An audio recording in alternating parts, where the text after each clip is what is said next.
Battleline podcast. Very excited to have Tim Turner coming on. Episode 141. If we have any new listeners, any new Canadian listeners, quite honestly, because of Tim's background, welcome aboard to the show. We hope you all become longtime listeners and subscribe wherever you're listening.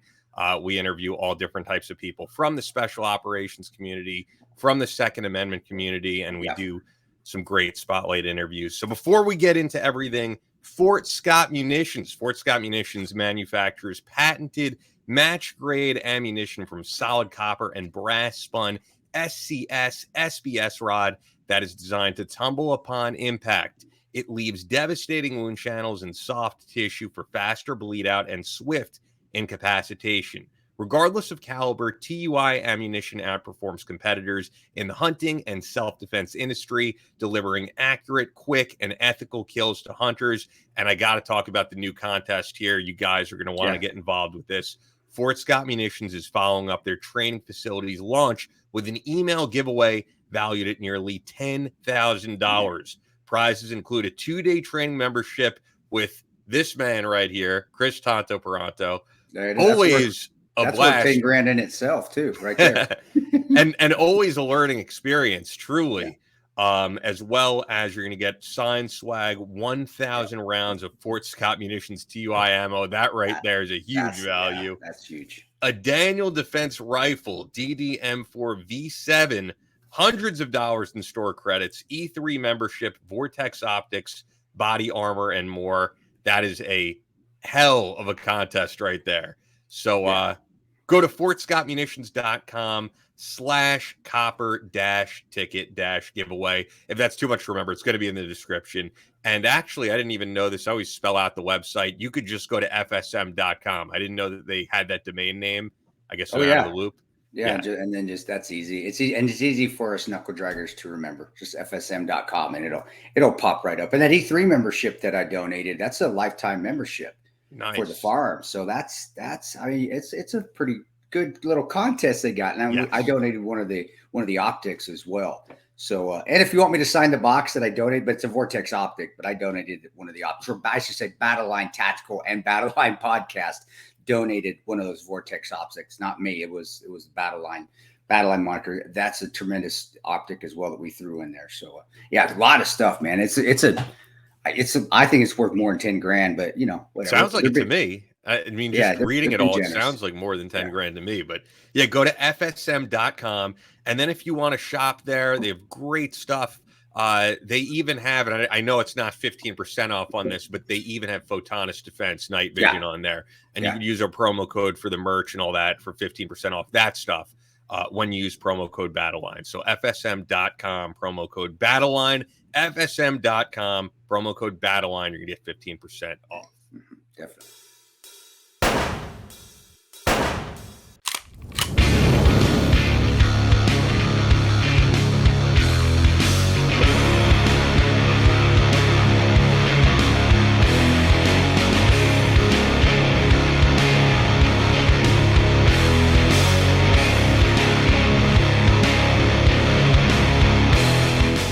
From Omaha, Nebraska to New York City, from planet Earth to extraterrestrial life in space, a podcast with no equal, engaged in unconventional warfare through your speakers and headphones. This is a show about embracing the suck, conquering your demons, and finding God in the face of adversity. Chris Tanto Peranto. Switch is on. Motherfucker, I'm going to shoot you in the face. Ian Scotto. Ian and I have been dating for a long time. You are now tuned into the Battleline Podcast.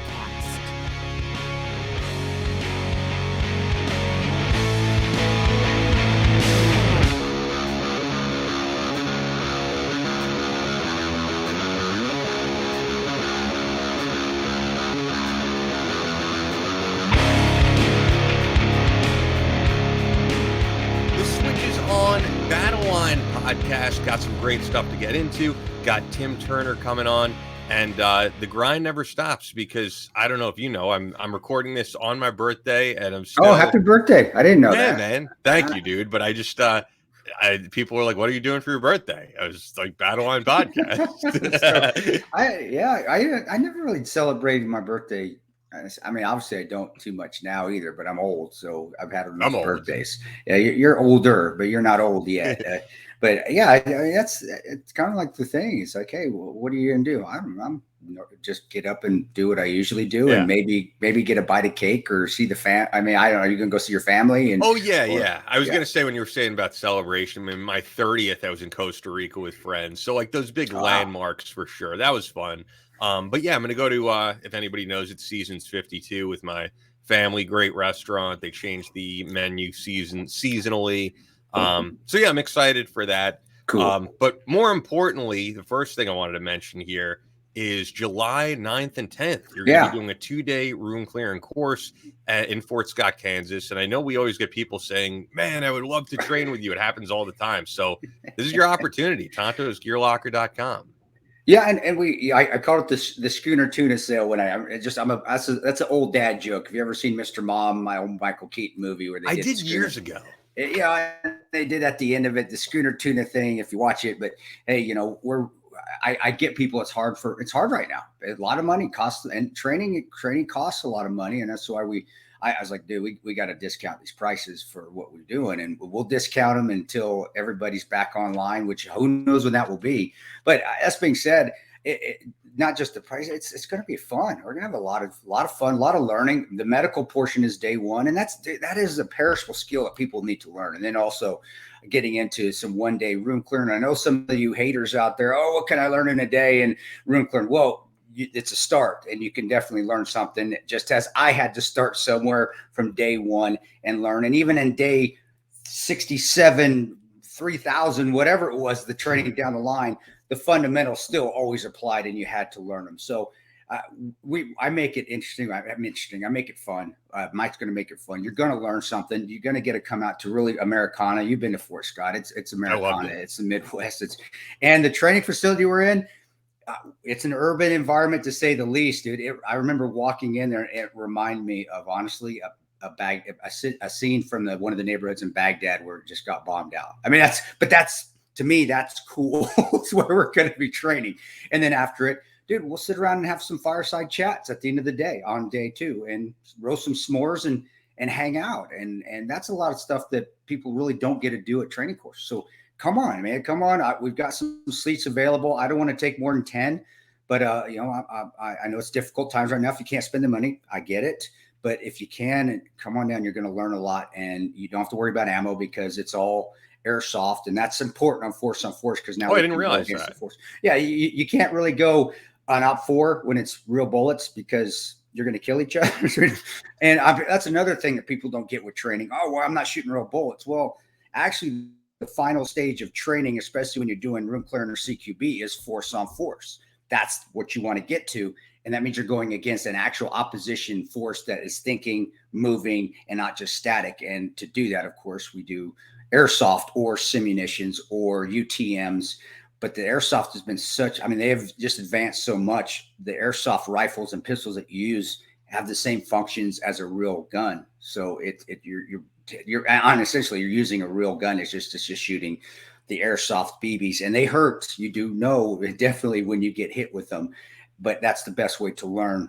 Make mistakes is where you can walk away from it. Say, oh, crap, I shouldn't have done that, and try again. And so, yeah, it's going to be tremendous. So you don't have to worry about the money as far as bullets go right now, because bullets are expensive, and that's something you have to worry about. So I think it's a tremendous course, and we're going to have a lot of fun. We're going to do extra stuff, not just the training portion, extra stuff just to kind of hang out and talk and have some fireside chats. I think that's going to be fun on the second day, just hanging out there and just hanging out and being buddies and talking around fire. That's gonna be fun. Yeah.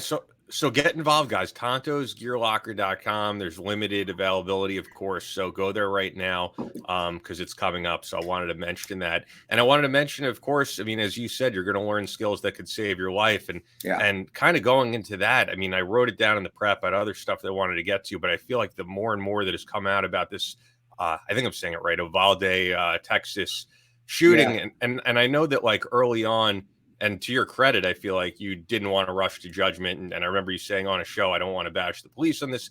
At this point, I think it's safe to say they completely were incompetent. I mean, the stuff that has come out in the past week, the fact that they were waiting outside of a door that was unlocked, a door they could have opened, for over 45 minutes while children were being shot is unbelievable. And these people should not have signed up to do the job.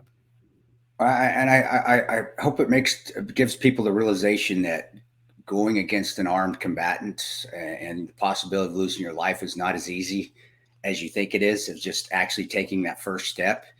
And so, yeah, I want to say, if you're going to sign up for law enforcement, the military, so forth, then, you know, you have to have that mindset that the possibility of you dying is there, but you still have to conquer that fear and go. The fear is there. Now, courage is conquering that fear. So I don't know how their training was or their vetting. I would say that, you know, vetting, the tryouts that for to become a police officer and law enforcement academies probably need to be raised a bit, or at least the standards need to be a little bit more stringent, because that's the kind of stuff that you don't ever want to happen, is have somebody not do the job they're supposed to because out of fear. And now there are a lot of law enforcement officers I do know that do overcome that fear. We train with them. We work with them. My buddy, Daniel Lombard, who's a Chicago police officer and was South African police officer, he's overcome fear after fear after fear, and he's conquered the job, you know. But when that situation happened in Uvalde, that's when the worst case scenario, you got to have those guys to step up. And guys, I said, guys, men and women, we are fair, equal. Men and women need to step up and go in through that door.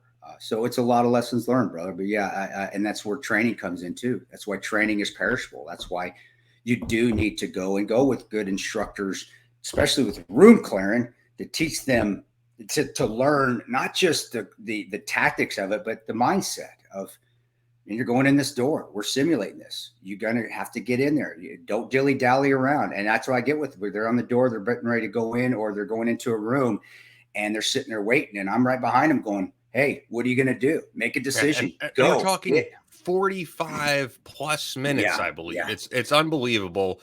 There needs to be accountability for what happened.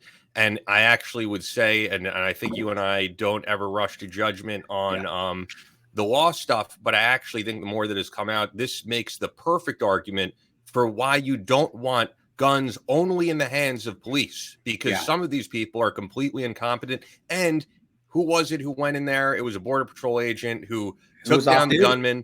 Yeah, exactly. And you need to have good guys with guns. And you know, that says a lot for a BORTAC. And he was a BORTAC. I knew I was like, I know that guy's got to be a BORTAC guy, because those guys have balls of steel, but they're trained that way. And the majority of them have special operations background. Like I said, a lot of Rangers from the 75th Ranger Regiment become BORTAC agents because they that's just the next step. One of my old teammates who I was, who we worked on, I was in my squad when at War Toads, their 2nd Ranger Battalion, is now one of the BORTAC supervisors. He's got balls of steel. I've worked with him for years. So, brother, I completely agree with you on that one, that we have to remain and keep ourselves armed, and politicians living in a bubble in DC that have armed protection around. That's what's the hypocrisy. And I worked protecting diplomats and politicians. And the reason they went home at night is because they had guys like myself standing outside a perimeter, making sure nobody could get to them. And we had guns. You know who else may have been in that situation at the very high level, and I'm looking forward to hearing about it, is Tim Turner, because I don't know the story, but I have a picture of him that he sent me right next to Prime Minister Trudeau. So I'm guessing he's protected him at some point. I'll have to ask. I don't know the story. So. And that's why it's such I don't see how people do not see that hypocrisy. Do not say, oh, we need to take away guns. And the people that are telling you this are and we've said it a million times. We're not the first ones that said it. We'll not be the last. You're being protected by people with guns that are willing to lay their lives down so you can go home, even though you probably don't deserve it, you scumbag politician, but we're there doing it. So you're going to take it away from the general public to protect their families and their friends and just innocents in the community. Man, where I live, I would be really, I would be, if I was a criminal, I would dread the day if you tried to do something here where I live. Because there are people everywhere that are carrying here, but there is nothing. I'm not worried about somebody shooting up the high school. Knock on wood, something like devil is the devil, and the devil just finds its way in everywhere at times. But I would bet dollars that we're not going to have that here. but I would bet dollars that if something did happen with a bad person with a gun, there would be a response from a civilian here that knows how to shoot. I mean, you got farmers out here that know how to shoot better than a lot of us, or just people that are trained and have gone through classes and carry and are willing to say, hey, no, this ends here. We're not waiting for somebody else. And like I said, my kid's school, teachers carry there. It's a private school, so they're allowed to. And that was one of my questions when I went to take him to this guy. Hey, do you carry? I was talking to the principal's actually come through Battleline classes before. That's cool. So I said, hey, are you carrying? He goes, yeah. It's like, okay, because that's important. So I'm with you, brother. And I haven't really followed it, but the story as far as the particulars until you shot me the article to read, and it is kind of. I don't think I shot an article about that.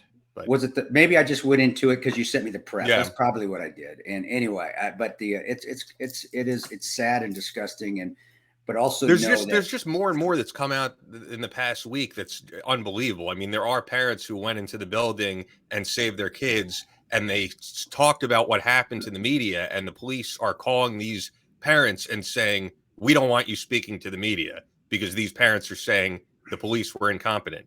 So the whole thing is a mess.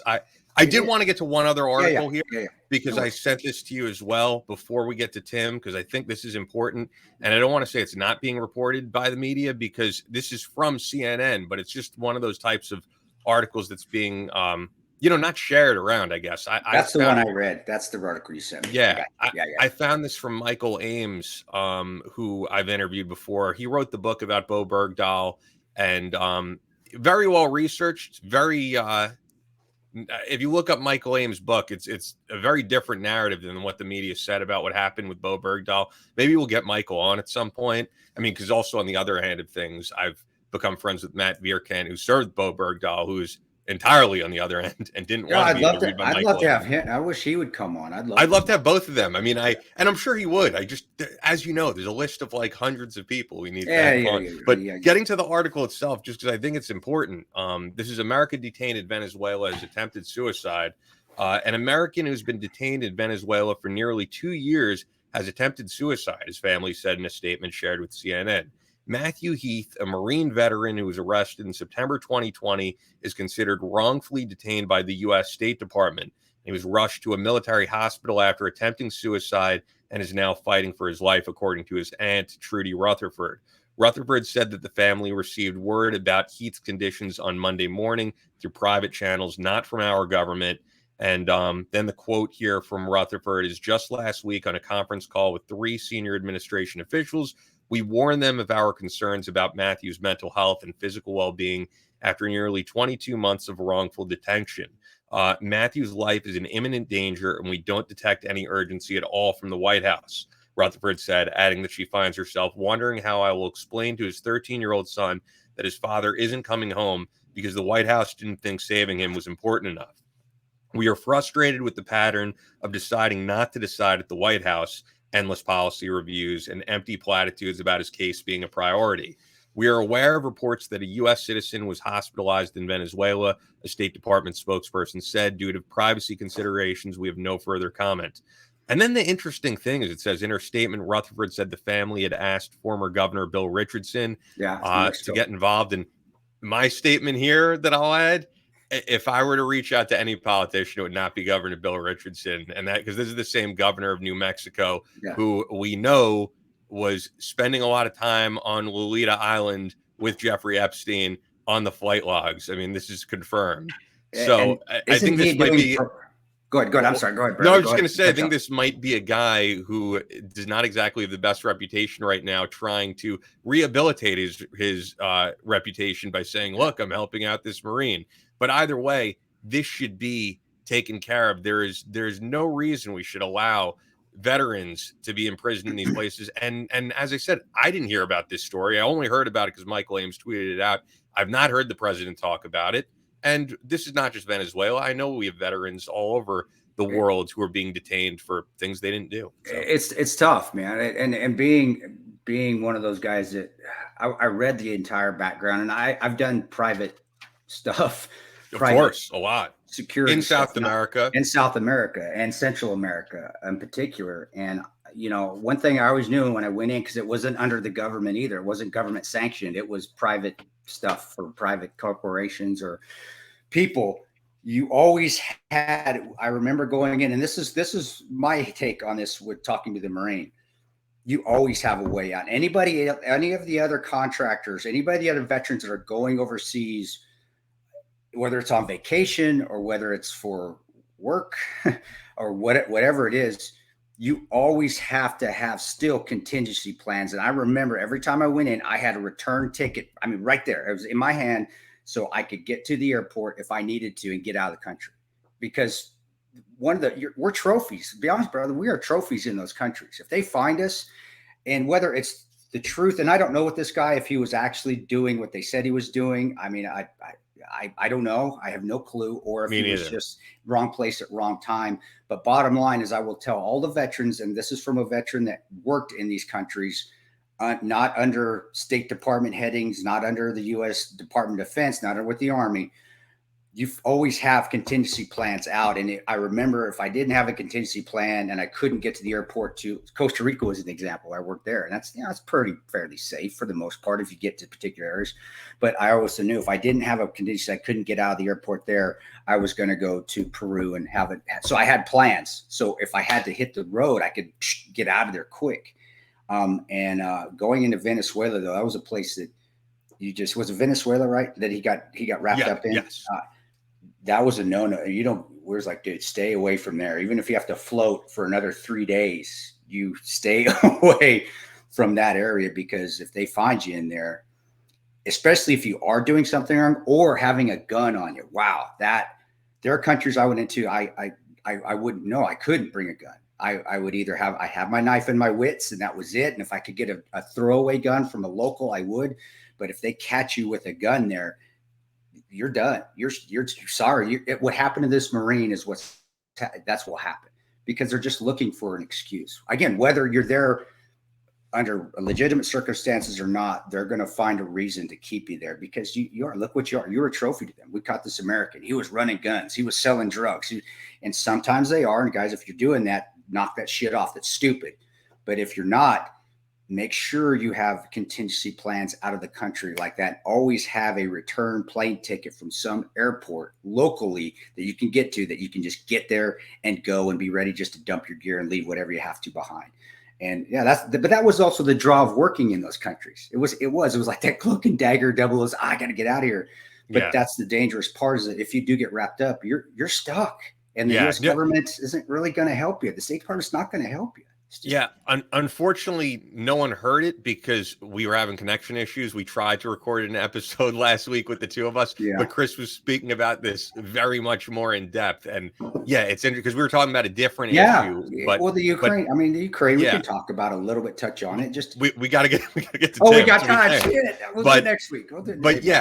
Either way, you're someone who speaks from experience on this stuff. So I do think people need to hear what you're saying on this. But with that, we're going to get to Tim. Before we do, actually, I had a great late night workout. And after I have a late night workout, I don't want to start eating meals and all that. It's like midnight. Yeah. I just do my Bubs Naturals with my collagen protein, my MCT oil powder, and I'm getting that post-workout protein in. So I'm maximizing the effects of, what basically building muscle is. You're breaking down the muscle fibers to build them back bigger. And I had a minute there where I was quite honestly falling behind on my workouts, and I've definitely gotten back into it full force. And you know what, dude, I will tell you this. This is interesting. I just got a physical done, and you know how like your testosterone levels are supposed to go down every year after 30 and all that. Yeah. I know Bubs is not a testosterone supplement, but I can tell you, I've never taken testosterone. I've never taken steroids, obviously. I've never even taken BioPro, who's a former sponsor, but I've never taken anything that's a testosterone supplement. I've only taken these basic supplements, and somehow on my blood test, my test levels are higher than when I was 29, truthfully. So, I think Bubs Naturals is a part of that, just taking the right supplements. And it's important with me. It's helped rebuild my joints. It's helped to really rebuild that. I don't know how you can do it scientifically, but all I can tell you is my joints don't hurt anymore. And I know Ned, one of our other great sponsors, has a lot to do with that because of the anti-inflammation properties of CBD oil. But Bubs I can tell you right when Bubs kicked in about 3 months in, I started to feel that difference. And then also rebuilding my gut, because like I said, my ulcerative colitis is complete remission. And I can attribute that a lot to diet and a lot to the collagen protein and the MCT oil rebuilding and promoting good gut health, which it does, guys. I know it says there on the box, but it does. It's worked. I've been on Bubs for 2 years now, and I will never get off it. I don't want to get off it because I'm worried if I do, my health's going to start to decline, which is, to me, that is a good thing because that says the product's working. And of course, giving back to the Glenn Doherty Memorial Foundation, that just makes it a no-brainer to take there. So sorry, Jennifer Aniston, you don't have the best collagen protein out there. Bubs Naturals does by far. That's just point blank. This is the truth. So. Yeah, check them out, guys. It's bubsnaturals.com. Use the promo code Battleline for 20% off. You're going to get the best deal that way on all of their stuff. Fountain of Youth formula, apple cider vinegar gummies, the MCT oil, collagen. So, yeah, bubsnaturals.com. Promo code Battleline for 20% off. Also, very excited that we have back on with us and who are on with us every month, and that's Beard Vet. They do great coffee, great beard oil, great merchandise. Yeah. Just excellent stuff in general. And actually, you guys should follow them on Twitter because they really do stay on top of everything that's newsworthy. They are news hounds in terms of like getting stuff out there that the mainstream media is not talking about. They have a huge Twitter following. I know you're not on Twitter, but they do. They're all, and they do have huge veterans. The other part of their business is their foundation to support veterans. They do a lot of stuff. They're tremendous group. Philanthropists, definitely. And did you see that video or that picture where they showed the guy holding the Tanto vodka? It looked like Grizzly Adams, and I think so, it was awesome. I was like, that is so cool. So hats off to Team Beard Vet. Those guys rock. They're amazing. So the Twitter is beard_vet, but check out their coffee roasted in the heart of America, Omaha, Nebraska. Traditional and unique flavors in ground, whole bean, or grunt cups, K-cups, and their beard kits. They select a veterans charity every month to give back to.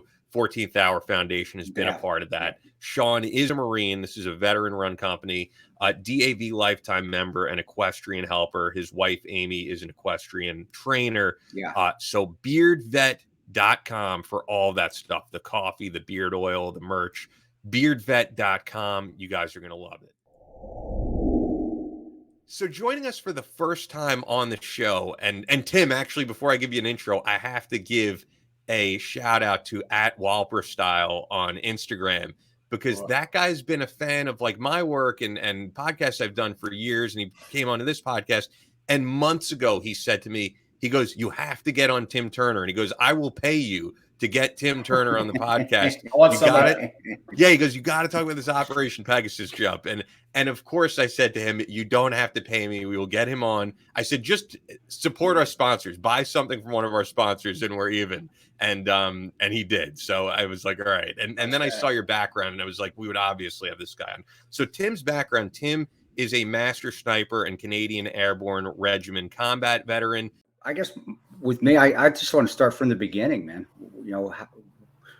What caused you to join, and what was it like growing up when you first came up? And was that a decision you already had in your head? Hey, I'm going in the military. I mean, I didn't, so that didn't even pop into my head until college, really. And that was actually chosen for me because a really wily recruiter found me, and that's what caused me. But what was it like, and did you always want to join the military growing up, or did it pop up later in life? Yeah, my dad was Royal Navy submarines, and I went the opposite, went to paratrooping. But funny that you say that. When I was about 12, I saw The Wild Geese. Okay. Yeah. I hope you've seen that movie. Yeah. And that set the conditions is I want to be a paratrooper and I want to be a free faller. And I stuck to my guns. And when I was 17, I joined. 18 on jump course, straight to the Airborne Regiment, to the commando. And then I got called up into Pathfinder platoon within the regiment, which is, we do all the good stuff, the free falling in, and that was a lot of fun. And then I was a lifer. I did 23 years.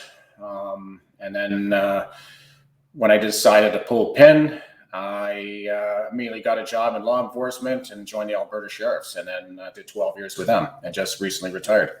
Wow. Oh, wow. So when you go in, do you have to do you get that slot or that way to that pathway, that pipeline, or did you have to get like I have to here we have to have specific contracts that allow us to go to Rangers or to go to SF, and really you want to have that done before you even go in, so that pipeline's there, or the regular Army is going to grab you and pull you wherever they need you. Or do you guys just hey, this is you're in, and then you're selected while you're because of your performance, whether it's in basic training, paratrooper, airborne school, paratrooper school, and so forth. How does that work within the Canadian military? I wish we kind of had that contract system and you could outline your entire career, but it is all performance based and the will to do it. But also it's positioning, right place, right time, because you can have these guys that are total studs and not they want to go that route, but because of some reason they got some other course that's high value, the unit's not going to let you go and move into the airborne stream. But I don't know if you know a lot about our background, but the Airborne Regiment was disbanded after Somalia. And what had happened was we actually ended up with more paratroopers at the long run because we had the new Special Forces group set up because of this. So now we have all those guys qualified. And then out of the 3 infantry regiments, one battalion, the light battalion in each regiment also has a paratrooper tasking for one company. Okay. But Wow. what happens is the COs are smart. So one company can wear the maroon beret and do airborne ops, but then the CO goes, right, we've got that company done. Now let's qualify the entire battalion. They just don't wear the maroon beret, but they're still doing airborne ops. So we've actually quadrupled our airborne forces by disbanding the Airborne Regiment. And was that the plan? I mean, was that the entire plan from higher, or did that was just an after effect and like, well, screw it, we're already the cane toads are already starting to multiply everywhere. Why don't we just keep going? I think it was just by chance that happened, but being an ex-Airborne Regiment guy, a lot of Airborne Regiment guys are like, yeah, we lost the regiment. It's like, yeah, but look what we got back from it. Yeah, wow. Right. We were the legacy from the 1st Canadian Parachute Battalion, the original Red Devil or Black Devils, right? The USA Canada Arrowhead. That was us. Yep. So when that disbanded, then my home regiment, Princess Patricia's KLA Infantry, became airborne in the 50s and jumped into Korea. And then the Airborne Regiment was formed in 68. So then we took the colors from 1 Canberra, became our colors for the Airborne Regiment. When the Airborne Regiment disbanded, our colors are now the Special Forces colors. So the legacy just kept going, just under a new name. Gotcha. I didn't know that. I didn't know that you had disbanded after Somalia. Why, it was like 1993, 1994? Is that around 95, 96 it disbanded. Why? I didn't know. Why did they do that? Back to the gun conversation with Rob, the Liberal government, right? They're like your Democrats, and they wanted to get rid of the regiment, but because we had an issue over in Somalia with the torture, that was just there. All right, let's launch. Now we can actually axe this unit, and they were stricken off the order of battle. A lot of our listeners, and they know a lot about the U.S. military, not a ton about CANSOF or the Canadian military, just even the regular units. Can you, and I know you weren't, at least I don't think you were there. If you were, that's even better. But can you go into that story a little bit, or with the torture and what caused that? Because that was during the Clinton years too. So they were looking to axe what they could as well. And I'd say a lot of that responsibility of Black Hawk Down fell to Bill Clinton as well. Well, Chris, if I could jump in here with a really quick question, and I want to get to obviously your question, but isn't that also the time that they were literally paying guys not to serve in the Air Force? In the U.S. military? I remember reading that under the Clinton years that guys were being paid not to be. I don't know, because if I was in the Air Force, I don't know that. I just know okay. That. So side note there, and it could be wrong. I know maybe they were doing it in Canada. I don't know. Were they paying people not? Funny you say that. We had a thing called the FRP, Force Reduction Plan. Okay. So they were trying to. So the trades guys, they're like, hey, here's $100,000, retire. Well, that was going on. They were doing the early I think outs, that's what I mean. I remember that too. Yes. So all those guys had got their $100,000. They got to retire, And then 2 years later, we're like, holy shit, we're short. We're going to pay you $100,000 to rejoin. Hey, the government makes there's the government at work again. I don't know how to see that. The government doesn't matter what country you're in. The government is not full of the sharpest tools in the shed. They're just not. Everything's quick reaction, right? Like it's all reactive. Yeah, we never think about it. Let's just react. Band-aids. Let's see if we can stop this massive hemorrhaging with a Band-Aid, and then of course that doesn't work, and we do it again. And the funny thing is, all these guys have high educations and probably have all these courses in critical thinking, and nothing was critically thought. Well, that's where I said the importance of street smarts is way important than more importanter than book smarts. I want to make sure Chris gets his question answered because I sidetracked that. But that's when you were asking about the Somalia stuff, I back to what Chris was saying. How much you know about that or all? Because I know very little. I just know it happened. But with the torture that went on, or whatever the media wants to call it, can you go into that a little bit with and how that affected the paratrooper regiments and why they caused them gave the liberals an excuse to disband them? Well, I wasn't there. I was posted back to my home unit prior to that deployment, which I say is very fortunate because that ruined a lot of guys' careers. Sure. The regiment did so much over there, like with the deployment. They set up the most schools, the most feeding points. They did all this good stuff, and that got all thrown to the way of this. And then even if your name wasn't even connected to the incident, a lot of careers were ruined. But anyways, that was just basically that incident is what gave the legitimate trigger by the government to go, we can axe an entire regiment without any pushback. Wow, man. And a few bad apples spoiling, and that's the old adage, but that's the truth. But to be honest with you, I hate that because a lot of these politicians, they don't know what it's like on the. You don't know what you're facing. You have no idea what you're faced with. And I'm not a proponent of torture by any means. We, as military, especially Special Operations Corps, if you're in any Special Operations unit, you have to have a standard of efficacy that's higher than everybody because of the things you're faced. But Ian and I have talked about this before, and this is we're talking about Russia and Ukraine. As wars go on, and as things and guys are on the ground, they're just human, and they're going to see more atrocious things, or they're going to see buddies die, or they're going to see the government not do what they need to do. And I'm sorry, sometimes it drives people to not to madness. Well, a little bit. It drove me to some madness sometimes, and to do wrong things and make wrong decisions. But you got to have that profession. Like, we're not the savages, right? And in Afghanistan, I was acting sergeant major when sergeant major went on leave, and we're in this contact. It was like a 6-hour firefight, and at the end of it, we ended up doing a company right flanking. We got bogged down with some casualties due to some really sketchy A&A platoon that we linked up in the desert that we didn't normally work with. And they were supposed to be left on the right flanking because we had a 9 platoon on fire base. We had 8 platoon was fighting their own fight. They were stuck. And 7 platoon was going to be left up or right on the right flanking. And then an A&A platoon was going to be left on that right flanking. Oh, wow. So I managed to get those guys in position. Then I ran back to the fire base. And then Company 2 IC is like, hey, where's my guys? Well, the battle captain that's 3 kilometers back in the Argadog River is like, well, I see a bunch of call signs running towards me. So these guys not only ran away in battle, but they ran really good, like 3 kilometers back. So that bogged us down the attack. So we had to pull off position. And then we just threw J downrange. Then we did our battle damage assessment, swept the objective. And believe it or not, we still had 3 guys left alive. So wow. This is a long way of going about. We've got time. Handling. Go. So when I had those 3 guys detained, the job of sergeant major is safety of these guys. So of course, ear protection, eyes on, get them in the back of a carrier, got some air conditioning on them, and they're all wrapped up, but I'm feeding them water.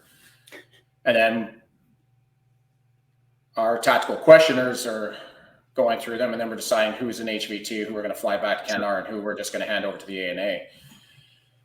So anyways, it's funny when you tell that story to some civilians, like, why did you just shoot them? Or I'm like, or treat them like shit. I was like, no, because we're not the savages, and they're under my care. Once they're captured, they're under our care. Yes, would they afford us that? No, but that's what makes it different. Yeah, that's what, right. Same thing. I tell people the same thing. I have not shot people that I probably could have shot because of what they were doing to us more often than I actually shot somebody. That's me. I don't know if that's you, but I would say that's probably 99.9% of people within the military that has been in and have had either the bad luck or good luck, however you want to look at it, of being in altercations. There have been more no shoots because of efficacy, because that's not how we act in the Western part of the world. We don't do that. And especially within special operations and the paratrooper units, the higher end units, especially, and the regular units. I'm gonna say everybody.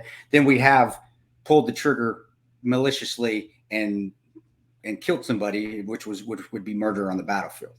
Because you're accountable for every round you release. Exactly. And it's funny. Same incident happened. Kind of incident. We did 3 objectives one day, and full company with ats and debts. We got our engineers with us, dismounted. Vehicles are moving into blocking positions, all that good stuff. And our rules of engagement changed because of the issue in Iraq. Was Abu Ghraib? Was it that early on, like 2003, 2004, the Abu Ghraib? Well, this was 06. Okay. But because there were some ongoing issues, we decided, the Canadian government, we're not going to hand over our prisoners to the Americans. We're going to give them to the Afghans. Well, can we think about what's going to happen here? So I objected, but that's policy. So again, what we do is we get our tactical questioners, and if they're HVT, we send them to Kandahar, right, to coalition effort, and then the rest go to ANA. So we just have to have journalists following us as well. So we go through, we're pounding this one town with 155. Wow. We got the whole company in this ditch, and we're doing danger close. Frags are landing. It's like, holy shit. So then some of the enemy come running out of the village, but we're in the low ground. They don't see us, so they're running for what they know is cover. Yep. And they put on the binders. Holy shit! A whole company of Canadians. Bring them in.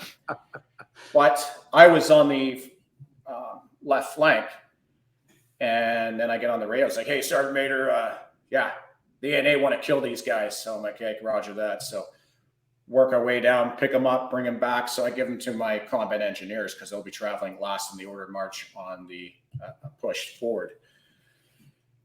So once we cleared that village, then we had our chance. Once we reorged, let's do a tactical questioning. So we handed a bunch of these guys off to the ANA, and then we're getting ready to push off onto the next objective. As we're pushing off to the next objective, what do you think we heard? Yeah. Boom, boom, boom, boom. AK-4. Yeah. And I'm like, right. And sure enough, 3 months after getting home, you get a call by our version of the NCIS type guys, what we call NIS, about the incident. I'm like, hey, and they're like, no, we're not doing anything. We're just following up. And so luckily nothing came of that. But when that happened, I'm like, I know what's going to happen in the future. Yeah. But policy is policy, right? Well, and that's actually when you said that, I remember, because I went to a lot of the ANA prisons, and when I was in Kabul and when I was up in the upper Panjshir area, and up there even more so, they dislike, because of Massoud and because of his legacy, they really dislike the Taliban more. And those prisons, I laugh because they were torture facilities. They were walking in an ANA or an Afghan prison where they were keeping the terrorists, because we had to turn them over to them as well. It's like, I don't think we're doing these guys any favor. It reminded me of a Rambo movie. It really, it's like, either you, but again, we go back to politicians. That is the no common sense, no street smarts of a politician, critical thinking, but they have no idea what happens in the world. And especially they have no idea what happens within a combat area or war zone, or what happens on the ground. Or maybe they do. And do you think maybe they're just washing their hands of it? It's like, hey, we know what's going to happen, but hey, you know what?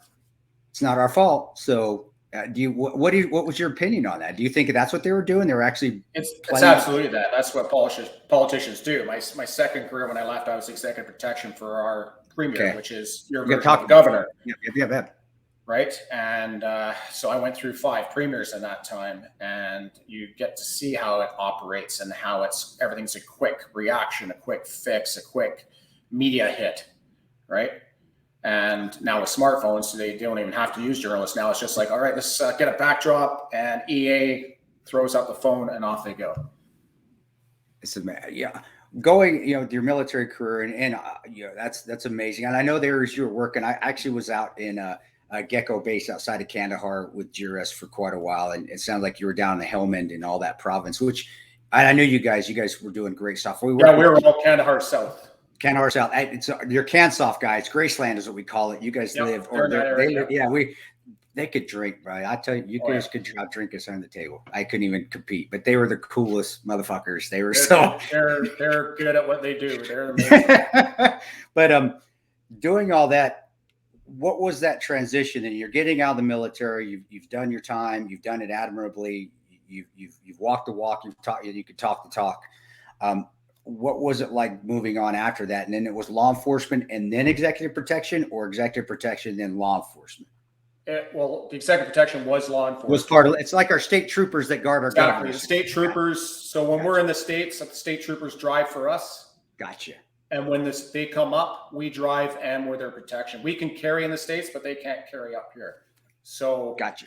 Yep. And it's kind of an unwritten MOU we have. We don't build back because no team wants to be left alone in a terrain that they're unsure of. We still go do our advances, but we link up with them and they take us around and do our thing. Gotcha. And then when we're international, we're not carrying, but we use our embassy drivers and people to maneuver us. And they get you around. I got right. you. Mm-hmm. It was funny transition to the sheriffs.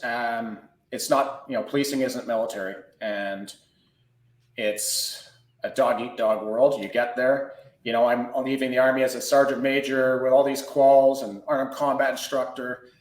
And I just get qualified, and they need, hey, we need names for the defensive tactics instructor. I'm like, I'll do it. They're like, no, you just got here. You can't do it. Right. And then the rest of the guys are like, I don't want to do that course, because then that means more obligations. You have to go and teach, right? That, they're not as keen as the Army guys. So then they force a guy on, and of course he didn't want to do it, and then he gets injured, and that unit didn't get an instructor. Wow. So what I did, as I always do, even in the Army, I pay for courses on my own. Sure. Yeah. I took leave and paid for that course, and I was on the same course as the sheriffs. And I paid out of my own pocket. Wow. To make it happen. Anyways. But that's kind of how it is in the States too, bro. When I have my Battleline courses, a lot of the cops they're paying on their own dime. Yep. We don't, and to better themselves. That just sounds so familiar to what goes on in the state. It really is, man. Wow. It's very similar. I think the problems even in militaries and policing around the world is the same issues. But for executive protection, so I did the minimum of 2 years patrol task, and the guy running the executive protection, and I only joined the sheriffs to go to executive protection. That was my goal, right? That's what I had in my mind. I'm going to get there, and that's what I'm doing. So the guy running the unit used to be the staff sergeant running the Edmonton Police Tactical Unit. This guy's a legend. He's just phenomenal. He rewrote that entire package there. So he's bringing the premier downstairs one day, and he sees me. He's like, Tim. I'm like, John. He's like, what are you doing here? I'm like, retired. He goes, I'm like, what are you doing here? Retired. All right. So he goes, we'll talk. Nice. And so I got drafted up there immediately. And so worked my ass off, all these extra hours. We don't get overtime for extra hours. And I just went into that recon mindset of us go, go, go. We're working 18-hour days, 1 meal a day, and dehydrated because you never know when you can go to the washroom. And right. And we're dealing with a very, very difficult principal. She's horrible. So, like in the Army, we have control. Even in battle, you kind of have that control. Yeah. That particular principle, there was no control. There was nothing. Nothing happened. Like everything was out of your your mission statement, and it was so frustrating. Did she think she needed you guys? Was she that kind of principal that she really felt that you guys were a burden, and she didn't need the protection? I'm asking because total burden. I've been there, man. I understand. How did you work around that without literally wringing her neck? And it's so hard to do. And all people and the guys that are coming up to understand this, that the restraint, the integrity that you have to work for somebody like that. Can you go through that a little bit and what went through your head? And maybe in one of your worst days, how did you get through that? Where you just didn't, a lot was talking each other off the edge. Like my well, I'm retired now, but my current boss, he's a superintendent now in charge of all of protective services. And he always is like, he's like, Gunny, thanks for talking me off that ledge. I wouldn't be here right now, man. And he didn't have a military background. He just had policing. So, I gave him that, good military talk one night at midnight as we're watching her drink herself to death. And you're bored as hell. So yeah, you just work through it. And the funny thing is, she got fired 2.5 years into her term. That's why I went through so many bloody premiers. But she actually saved my job. So as much as I hated her and she was horrible, she was so bad that even the cleaners in the legislature wouldn't come in the wing. She affected the people all of them. But anyways, so I was only seconded to the unit, and then Bruce, who was in charge of the unit at the time, he was the superintendent. He calls me in the office, and this is just after we just did the big election cycle. And I'm like, I know where this is going. He goes, yeah, Tim, you're doing a great job, but the position's going to be given to Calgary, the other city that's south of us. So they have a south and north team. And inside, I'm just like, motherfucker. I'm just like, hey, roger that. Bruce understood. Really enjoyed my time here. And if a position comes up, love to have it here. And he's like, yeah, hey, appreciate that. And then I leave the room all disgruntled, like, got to go back to patrol. So the very next day, I'm gearing up and I'm in the hallway and the premier comes in. Okay. But now I'm in a hard uniform. And she goes, Tim? I'm like, morning, premier. She goes, what are you doing? I'm like, this is my job. Literally 10 minutes later, I get a phone call. Go take your shit off and come report upstairs. She called the chief directly and went, I want this guy in my unit. So, obviously you had a positive effect on her, or at least she knew that you were, and that says a lot for your moral courage, dude, and your integrity. Is that it's hard to want to take a bullet for somebody like that, but obviously she recognized that. So I mean, and maybe you just would bring her more whiskeys than the other. I don't know. It's just the fact that I was very Sergeant Majory, very roger that, and got her in that mode, and no emotion, no.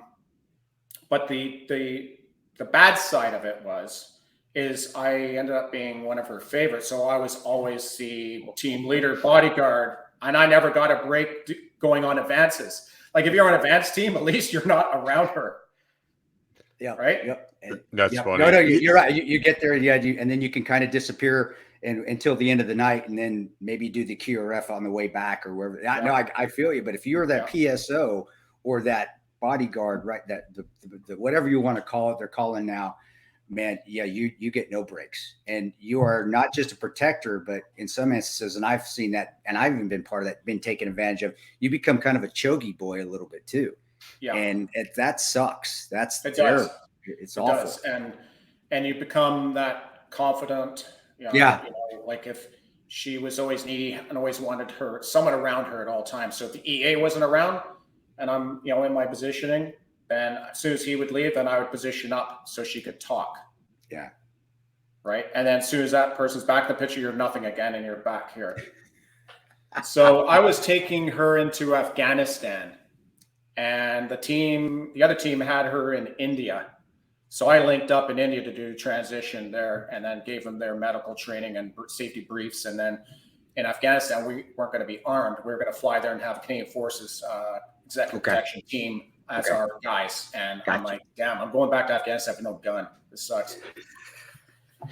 So anyways, after I did the bit of TCCC with these guys, with the chief of staff and all her peeps, they were like, wide-eyed now and listening, right? So the next day, what had happened was an IED took out 3 Canadian civilian NGOs in the area that we were going to visit. So they called it off. But I explained to them, I said, well, look, this is rare, that it was going to happen to us. We should push forward. So I have to say that was the only good decision she made, because I looked at that as an Army guy, like, hey, this isn't going to affect us. We're going to push on. But politically, it was like, well, how's it going to look if I show up a day after 3 Canadians were killed, and I'm here like, hey, look at me, everybody. So that was a good thing. But the problem for me was, at that point, I lost the rest of my team. And it's like, now, because after Afghanistan, we were going to Switzerland.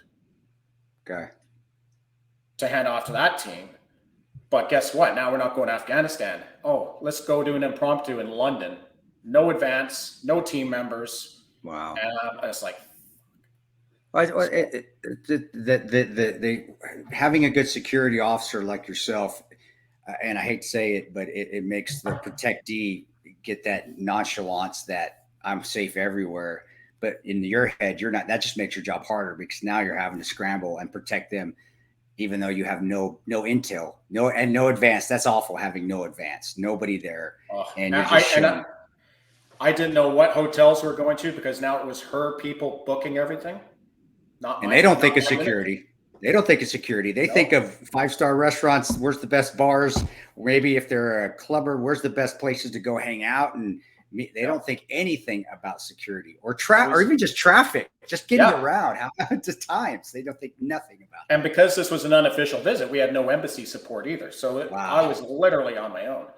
And so we're in the airport waiting for our bags, the executive assistant, P, myself, and the chief of staff. And you know what London's like. There's not many of us looking people there, right? We get our bags, dressed nice, and we're going down the hallway to go to the taxis. And then I'm hearing the border security, sir. I'm like, ugh. Turn around, I'm like, yeah, what do you need? And she just booked, and she's going. And she won't stop for you. So I'm like, she's going to get in a taxi. I don't know where I'm going. I'm going to lose my principal. The premier, wait, is it the premier or the chief of staff that's going towards the taxi? The premier is going towards the taxi. That's what? And I'm stuck talking to border security.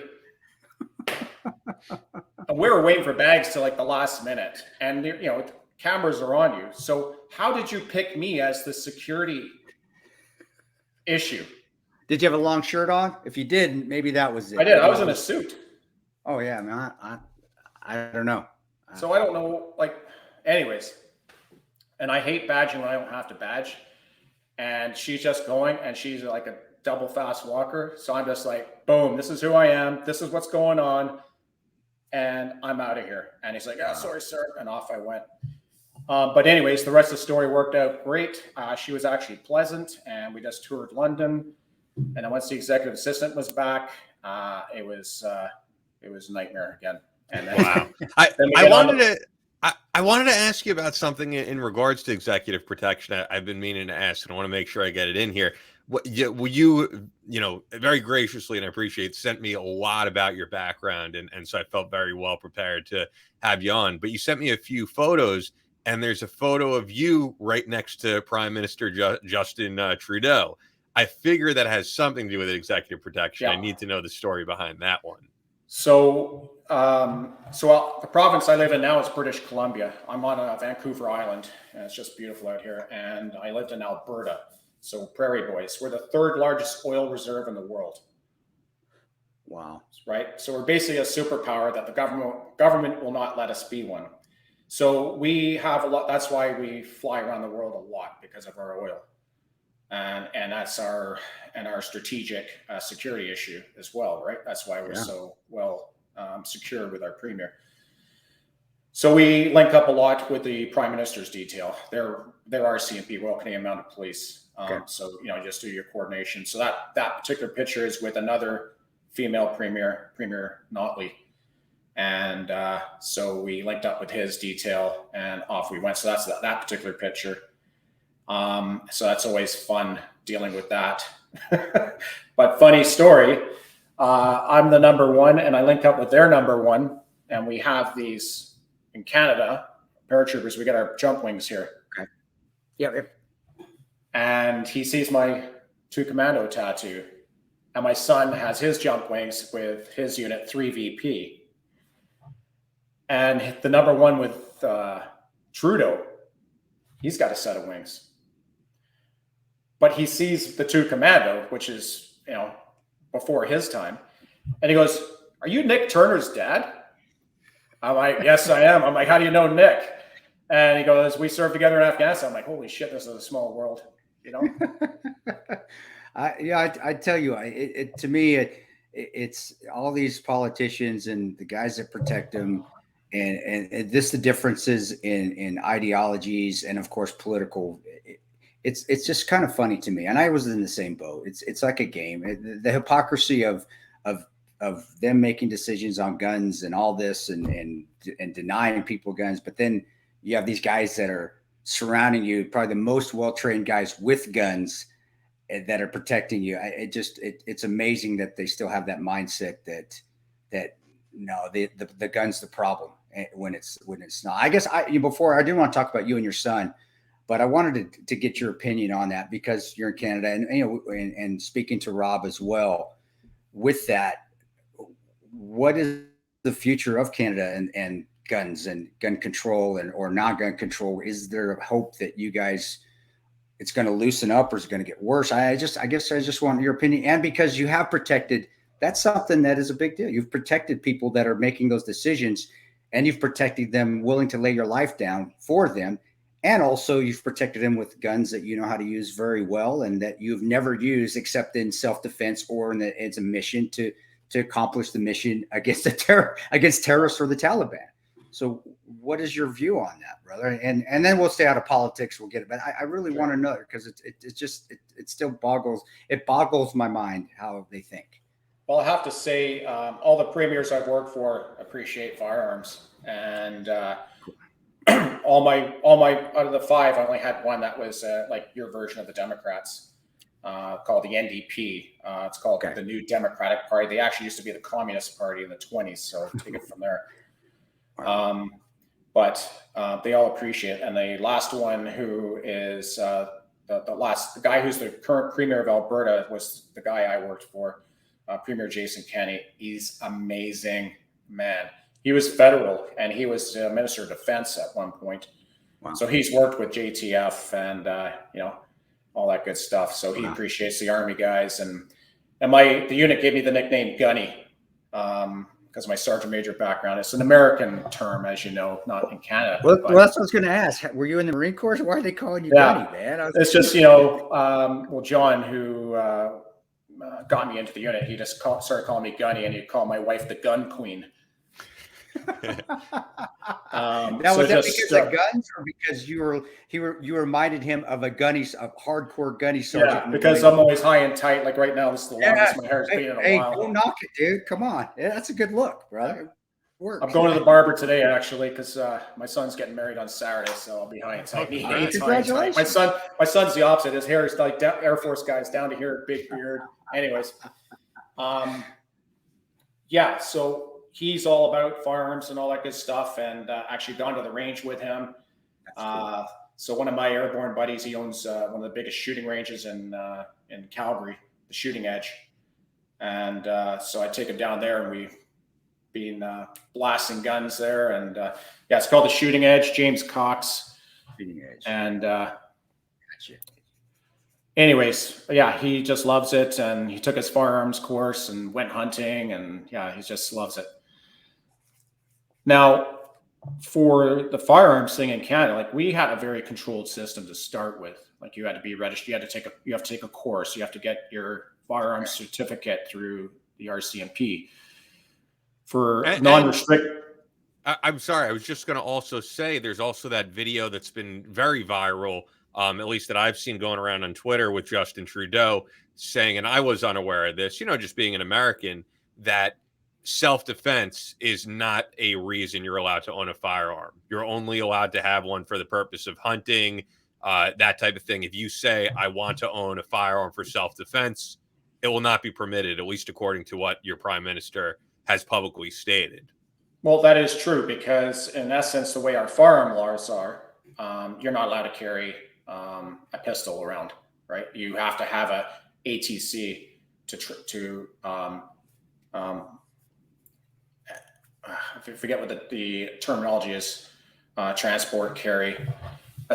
transport carry. So if I'm going to the range, I have to apply for the ATC and say, I'm going to go to the range today. So I lock it up, put it in my car, go directly to the range, come directly home. Now that ATC is good for a year, so you don't have to keep applying every time you want to go. Now for long guns, shotguns, non-restricted, yeah, you got that weapon, but you can't just take it out and use it. Everyone's in our charter, everyone has the right to self-defense, right? And the definition of a weapon in our charter or in our criminal code is anything. So this is a weapon. Microphone's a weapon. Wow. So tricky ground. So it's almost the way it's more criminal friendly, right? If you hit that criminal first, you're the one charged with assault. Wow. Right? Yeah. So like for an Army guy, it's easy because we know rules of engagement, use of force, different levels. Appropriate action for the appropriate force escalate. It's escalation of force. Force. Yeah. Right. Force. Yeah. So that's basically how ours runs. So if you hit the guy in the head with a hammer and he just had fists, well, obviously that's not going to work. Yeah. Even though you knew your life was on the line, you can't step that up. Wow. It's going to be hard to argue that. Wow. So do I think this will get better? Well, right now, the Liberals are in bed with the NDP, and that gives them a majority. So, of course, they're going to push this through. And they're stuck in there till 2025. We can't change anything. So, but if there's a new prime minister or a party that's more conservative or more gun-friendly party, then it can be changed. It's just like they can. In essence, they can. Now, in our individual provinces, the same thing can happen as well. So right now, Alberta, we're like the Texas of America. That's all. Our premier is challenging that, and he's going to overwrite that and have his own chief firearms officer for the province. So they'll be able to do their own thing and still use pistols. Okay. I think the problem is the same thing Rob Furlong said, though, when he was on with us, and you were saying you checked out the episode with Rob Furlong, but the big difference is Canada does not have a constitution like ours that clearly states that you have the right to keep and bear arms. I mean, the interesting thing, and I think people take it for granted in America, in the Constitution, I mean, we're really like the only country that even has an absolute right of freedom of speech. I mean, there are certain books that if you were to publish in other countries, I think even including Canada, you will be jailed. I mean, my background, as Chris knows, I've said it on the show before, I'm Ashkenazi Jewish. I have ancestors who were in the Holocaust, who survived the Holocaust. But in America, you have the right to write a book denying the Holocaust. I think it's absolutely stupid, but you have that right. In other countries, you will be put in jail because we are the only country with an absolute right to freedom of speech, as far as I know, and an absolute right to bear arms, although that is certainly being changed by the minute here, because just like the position you're in, we have the Democrats in control of everything for all branches of government right now. And as you said, things can't change till 2025. We're kind of stuck with what we have until 2024. And because of these incidents going on that really have nothing to do with law-abiding gun owners, they're going after the law-abiding gun owner. And they're, Chris could speak to this better than I can, but they're moving goalposts every 2 seconds because it was originally, what they call assault weapons, and I'm using the air fingers quote, assault weapons ban. But then more recently, we've seen Joe Biden say, we're going after 9mm bullets. We're going, so they keep changing what they're going after. Yeah, it's, they keep moving that goalpost, and I really feel bad for your country because your country is special, and with all those checks and balances, because they left a tyrannical government. Now what's happening in your government is tyranny is happening again. Yep. And it's so extreme and happening so fast that America doesn't look like America anymore. My sister's an American citizen. She moved down there like 30 years ago. She's a Texan, and they're afraid. And she married a Texan, and you know, they're afraid. Yeah. I as far as looking at it, I do think they'll continue to try. I do think there are a lot of governors, though, just like your provinces. There's many more, except for the completely blue states, California and New York. And I wouldn't even say, honestly, Illinois is a blue state. Chicago is blue. But I think majority of governors are like your Alberta governor, like, no, we're done. Even some of the Democratic ones, not the crazy left liberal, but the ones that are the Kennedy kind of Democrats. Yeah, I think you're thinking of like Joe Manchin, West Virginia, and even our one in Kansas here. I think she's the one that even said, "Now we're done with the mask. We're done with all." I think a lot of them are starting to even push back as well, because they're seeing that once we lose these freedoms, whether it's this one, they're going to go after something else, and they're going to go after another freedom and another one. And I think a lot of veterans help by saying that, because of the countries that we've worked in. Like, we went to fight against tyranny. We know what countries look like under tyrannical rule.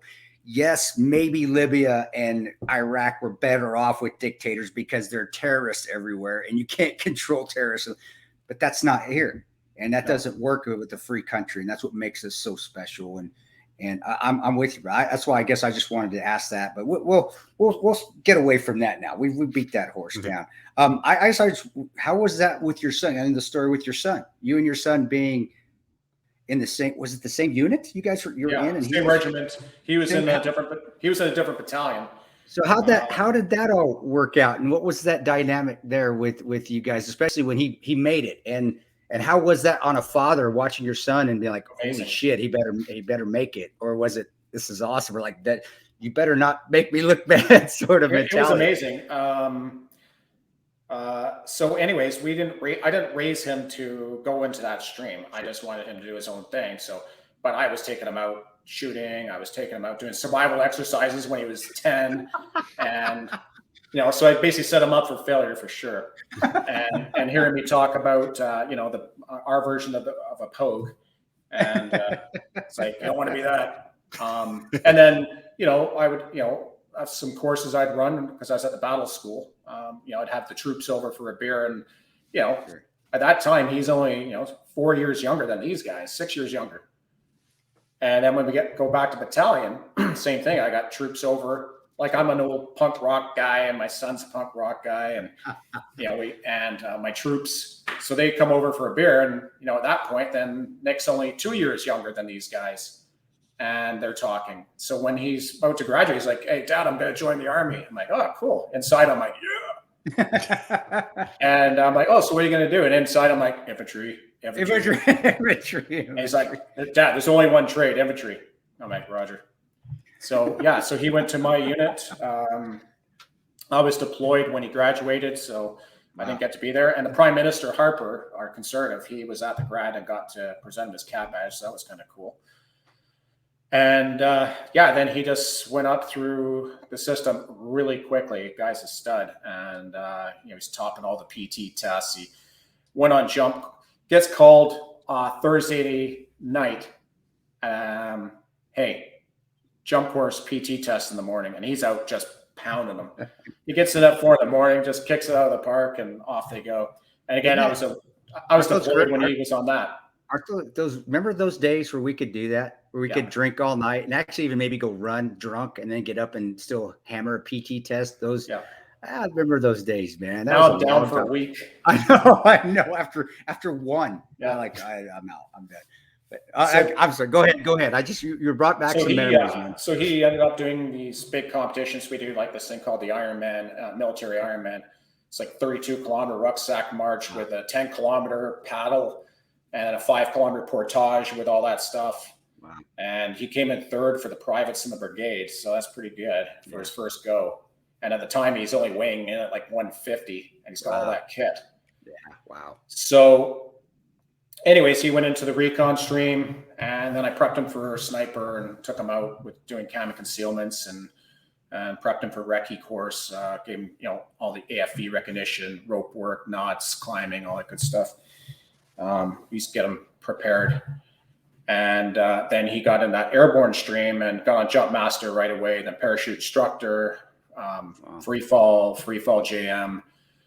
And then he was Canadian Forces Airborne Soldier of the Year. He trialed and evaluated, put together how to free fall with the 50 caliber sniper rifle. They've never been done before, even in the tier 1 units.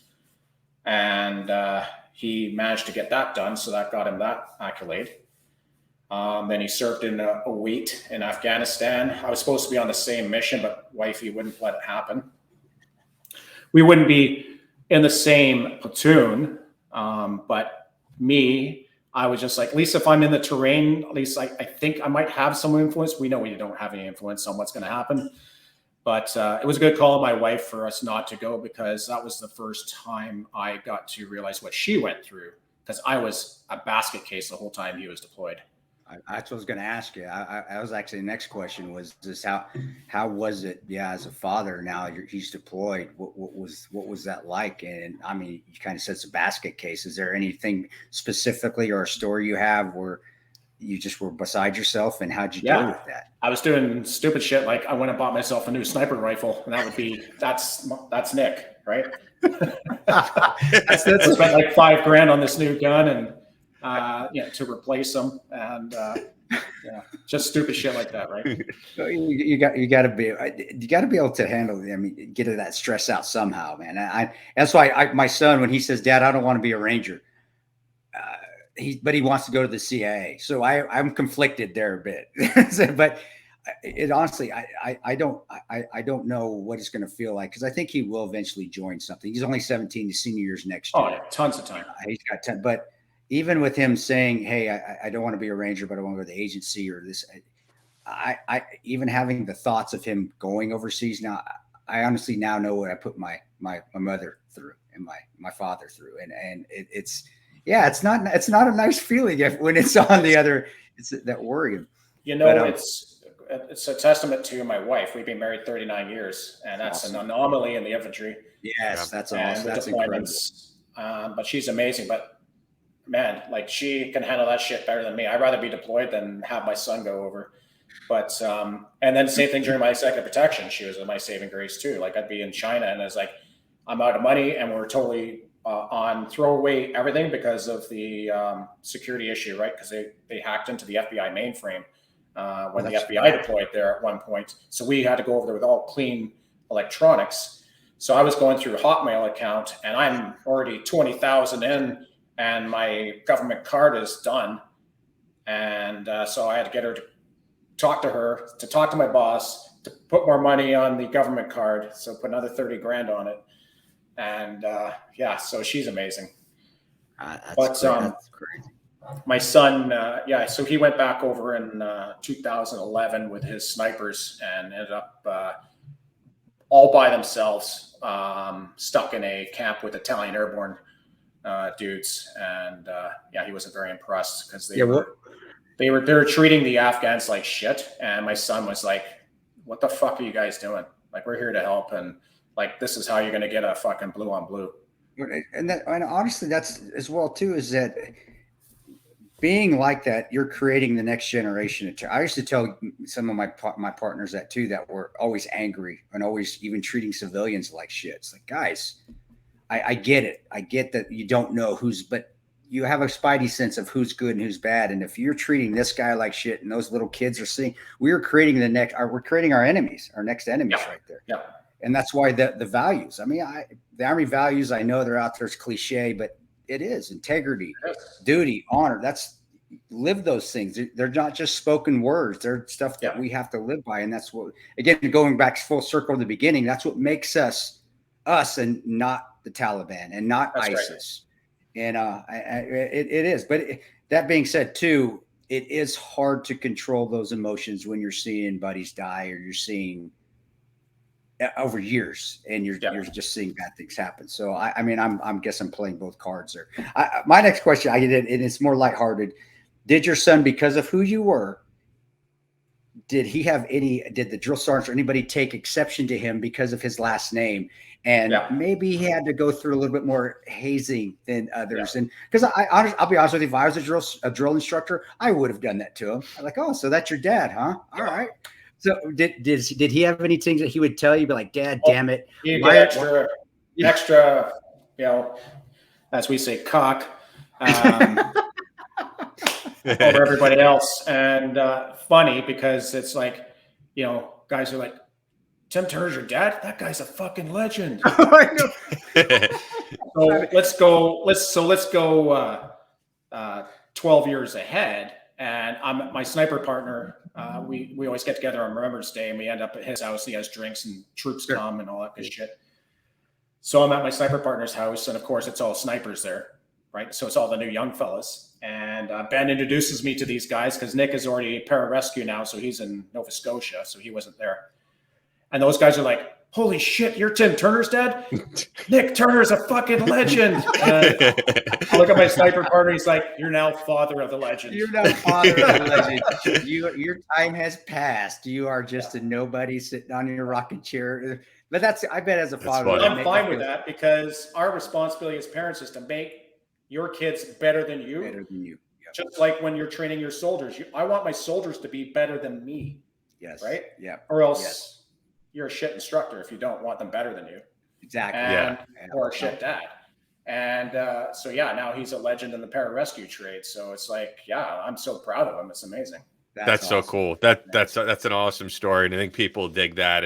And I know, especially for Chris, family is so important. And for you to be a guy married for decades, have a great relationship with your father, with your son, and him have a great relationship with his father, I think is something that this audience could really take something from.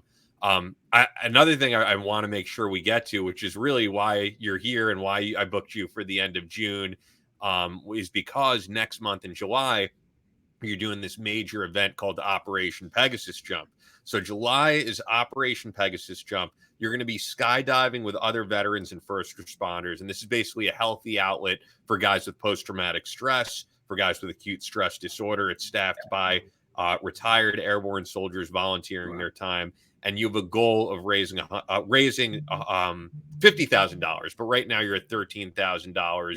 I'm going to have the link in the description, the GoFundMe, which is gofundme.com/Operation-Pegasus-Jump. I know it's a lot to remember. It'll be right there in the description, though, if you guys want to donate. But this is awesome. I mean, Chris and I often talk about whether it's guys going out for a run, going to the gym, doing stuff like CBD, or in this case, something more extreme, jumping out of a plane and, parachuting. But I know for you, you talk about in the description of this, guys need to do something that's positive, that's high stress, that could really be a great outlet for that aggression a lot of veterans are feeling. Yeah, it's really a neat initiative. So the two owners, one was my boss in Pathfinder Platoon. Guy's a complete stud. And the other owner, Bob, is a retired sergeant major from pararescue. He's 71, that guy Bob, and he's still jumping every day with like a poncho liner, like a 138 square foot canopy. It's ridiculous. So he's coming in like 50 kilometers an hour. Guy's got balls of steel. And his son, Legacy, is a warrant officer in pararescue. So who started off in our regiment. So it's kind of a neat thing there. And then we have 5 ex-members of the Skyhawks parachute team, which is your equivalent of the Golden Knights. Oh, wow. And we have 2 right now from our drop zone that are on this year's team. So that adds to our repertoire. And we also have serving members that are going to be instructing on this as well. We have a Navy girl from Victoria, and she's got a couple of deployments, and she was on the Skyhawks as well, master sailor. And we got a lot of good experience. So the concept of ops is to, expose these guys to a stressful situation and a fun situation, to get them back into that adrenaline rush when they were deployed, get them back into that tempo. Because as we know, a lot of people have got out, and if they just got an average job, their tempo has gone from here down to here. Yeah. So they've got that, something's missing. That brotherhood and sisterhood is missing. So they're not sharing adverse conditions anymore. They're not working at that extreme level. So by doing this, it's going to get them back into that mode. So a couple of things are happening here. We're training them to deal with stress management. That's what they're dealing with PTSD every day. But the bigger thing is bringing all these different people together from Air Force, Navy, Army, different trades. They're all going to talk with each other, make new friends, but then more importantly, they're going to realize, holy shit, you're having the same issues I am.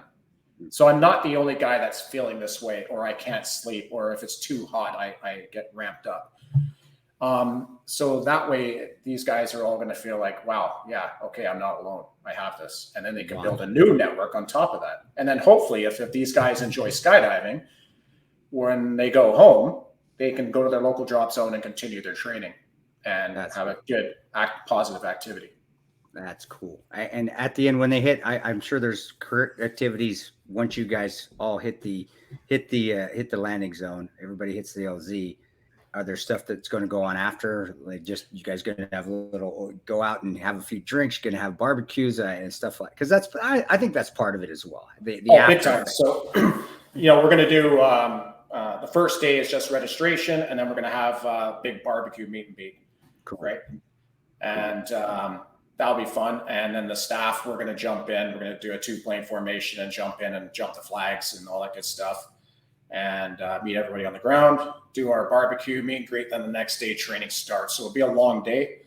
The first rotation, we have about 49 people to push through. Wow. About 9 tandems. So that leaves us with 39 to 40 troops to train. So we're going to do sections of 9 and start every 45 minutes. So it's like a round robin. So you go from one stage to the next. And then the first crew will be up and airborne by 14:30 that day. And then the last crew probably be around 2000. Holy! So it'll be a long day. For you, it's going to be an extremely long day because you're going to have to keep going, popping yourself back into the rotation. And normally when we're pushing out students on pilot chute, right? We usually jump after the last guy, but we're going to have to air land and then get the next crew ready. So quick turnaround. So we won't be jumping as much as the staff will do the last jump of the day. Then the next day, what's going to happen is they can continue jumping again if they want, and we also have our visitor services coming out from Campbell River, give them a package of, hey, this is what you can do in the area. There's all sorts of things, whale watching and climbing and mountain biking. We have mountain biking right beside the drop zone. And then the last day is more jumping if you like, or go just do your family vacay. But when you come back, we're going to do a big, wings parade. So if you just do your normal jump course at drop zone, at the end of the day, it's like, here's your certificate. See ya. Right? Yeah. We're going to form these guys up in 3 ranks. We told everyone, bring your headdress, your berets, whatever headdress you guys had in whatever particular unit. Line them up in 3 ranks, present them their certificates, and we made up a set of wings for that mission. Cool.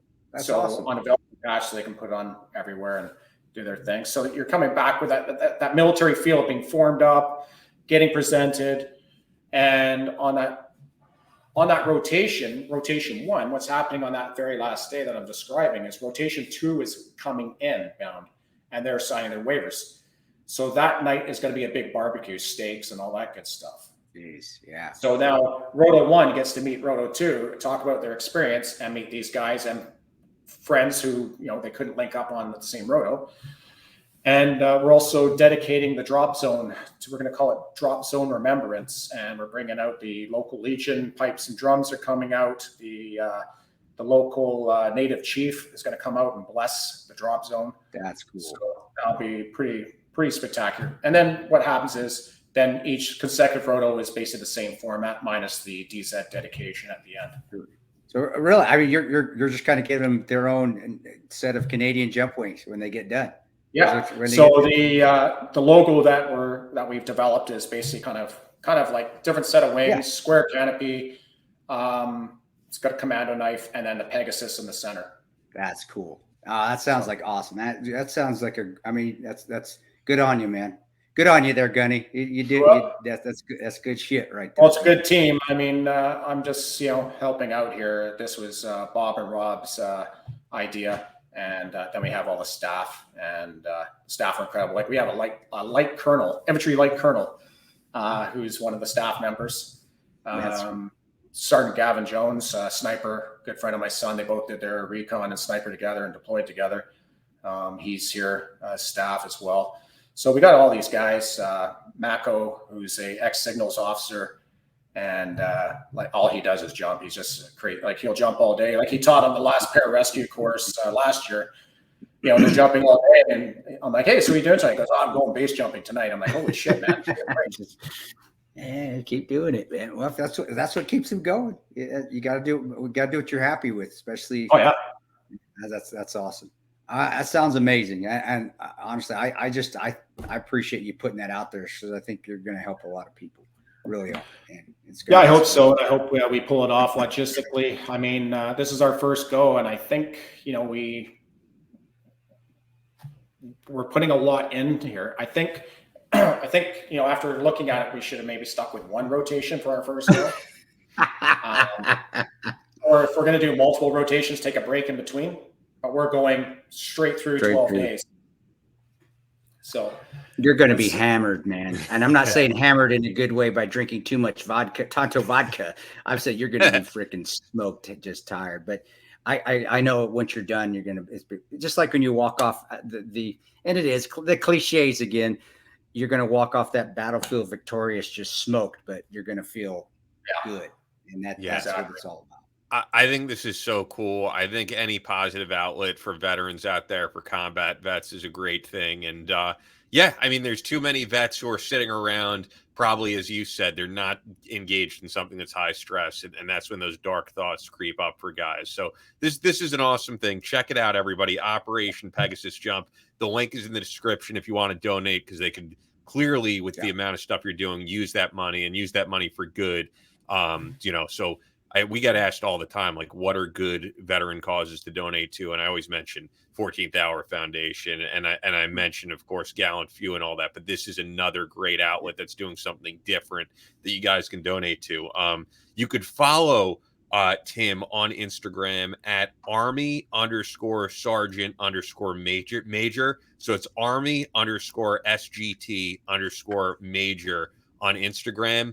This has been awesome. I really appreciate our guy at Walper Style on Instagram for letting me know about you, because I think this has been what we do on this show. This is the type of interview that we love doing. And we've had a lot of interviews recently that I've said, man, this has been a great interview.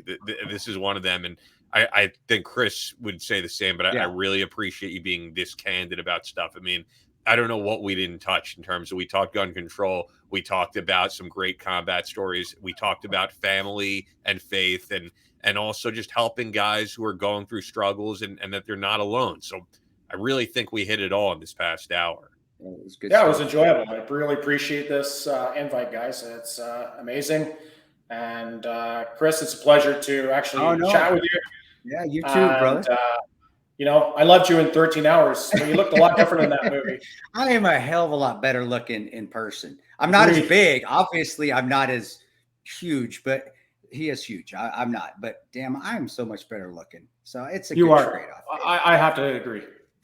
Thank you. And I know we're saying that in a strictly plutonic way, even though it is that month. Even though it is that month in America, I'm saying it. Not that there's anything wrong with it. There's nothing wrong with it. I'm not. We're just plutonic love is okay as well. There is that. That is still fine. I don't see why that's it.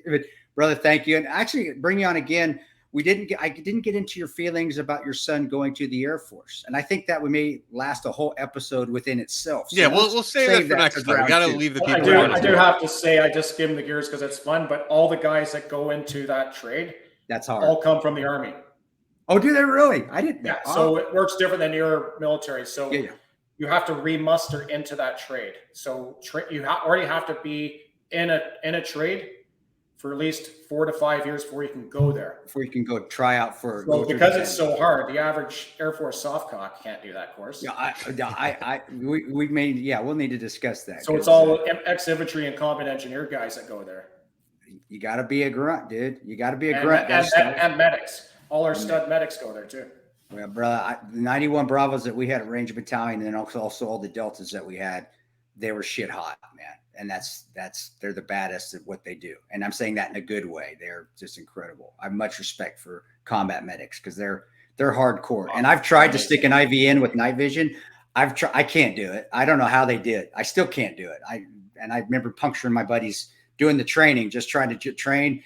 Like, Pirano, get the fuck out of here. This guy has holes all over his arm. I said, I can't see. I was a shit show with that stuff. And I got to hand it to my buddies that put up with it. Yeah, exactly. They kept jabbing him like, shit, I'm sorry, man. It's almost like they're bleeding out right there where you're trying to insert an IV. But yeah, bro, we'll talk more about that. I would definitely need you on around too. And good luck with the Pegasus, man. And we'll definitely get it pushed out there for you, and hopefully we can get some more money coming your way. Outstanding. I appreciate that. But I'm not sure if Americans can donate on that because it's a Canadian. It is. Really? It is GoFundMe, but I don't know if Americans can actually use it. I mean, I'm on it right now, and I definitely think you can. Just fire a quick $10,000 in there for me. I mean, it has the link to donate now, so I think you should be fine. I think it'll transfer the currency from American to Canadian. So try it like $10. Just see if it works. Seriously. While we're on here live, yeah. So I'll after the fact doesn't matter, but just see. Yeah. I'm gonna sign in right now then. And are you? I could try for my phone. Definitely, actually. This is just his way of getting us to donate right now. Well, that's which is good, though. That's a businessman right there. Hold on. I got to figure out how to work this freaking. I actually have to figure out what my password is here on GoFundMe. Hold on, stay right there. GoFundMe in a little bit. Where is it? I'm not good with the tech stuff either. I don't know why I can't sign in. That's the problem right now. I'd have to go through the whole. Okay. No, I'm on it. I'm gonna try it. Unless we got to go. I mean, Ian, I'm trying it. Right now. Go for it. Try it. Donate now. Go for Operation Pegasus jump. But my problem is I'm trying to sign in. I'm gonna have to do this request new password thing. I got us here. Oh, you're in? I'm gonna see if I can do a test with $10, and then total GoFundMe services. What is that? GoFundMe $0. Yeah, you just disregard that. They just want to get donations for GoFundMe. Yeah, come on. I got Apple Pay on my phone, so I'll just do that. Hold on. We need the Jeopardy music going. Dun, dun, dun, dun. Processing payment. Come on. It's still processing. Still thinking. It worked. Yeah. All right, we're good. Oh, we're wow. good. Okay, great. So now if American viewers want to help out, please. Good. If you see anything from KPI LLC 13, that's me. Nice. So you'll see right. that. Put the call sign. And then I know that you know what? I couldn't make myself. There's enough Tano crap out there. I just couldn't make myself make a Tano. I do have a Tano Gmail. Never mind. There's enough Tano out there. It's just like, So you guys could donate. Canadians, Americans. I figured you would be able to, but this is awesome. And yeah, once again, I really appreciate you coming on with us. I loved it. Thanks, guys. Thank you so much, guys. Appreciate it. God bless you. You're a warrior, brother. And tell your son, man, be safe. And yeah, he's a freaking warrior, obviously. He's amazing. And your wife especially as well. I get that. Yes. He's awesome. So, God bless you, brother. We'll get you back on again, and I hope you get a cross paths one of these days for real. Oh, that'd be awesome. Maybe SHOT Show one year. Yeah, if I get back there next year, I'll let you know where I'm at. We'll come in. We'll have a beer or something. That'd be awesome. Outstanding. All right, buddy. Take care, Gunny. See you. All right, buddy. That's all for this episode of the Battleline podcast, but we'll be back on Monday with more American Straight Talk. Until then, be sure to follow us on Instagram at Battleline Podcast and on Twitter at Battleline Pod. To sign up for future Battleline tactical courses, go to www.christantoperanto.net. Believe in yourself, face all challenges head on, and as always, never quit.